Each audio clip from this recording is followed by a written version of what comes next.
السلام عليكم ورحمة الله وبركاته حبايبي، وحشتوني. اختكم هناء بتسلم عليكم. بقول لكم ايه النهارده حجتي في الاكل. انا اكلت بوري عند ولاد عمي، يا رب يبارك لهم ويخليهم ويرزقهم الرزق الحلال. مرات عمي حنان عملت لي اكل بوري جميل، كلتها وفرحت بيها واتهنيت بيها معاهم. طب انا يا رب دلوقتي بحب لما اكل حاجه عندها لازم اكل بين اولادي زيها. جيت النهارده دخلت السوق واشتريته وشويته اهو، الله اكبر اكله جميله.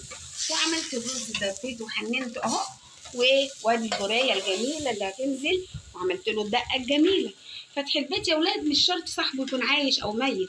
انا عمي متوفي، ولكن مرات عمي وولادها ب100 راجل. يا رب احفظهم، يا رب يبارك لها فيهم وخليهم لها يا رب، وتجعلها كده فرحانه بيهم دايما.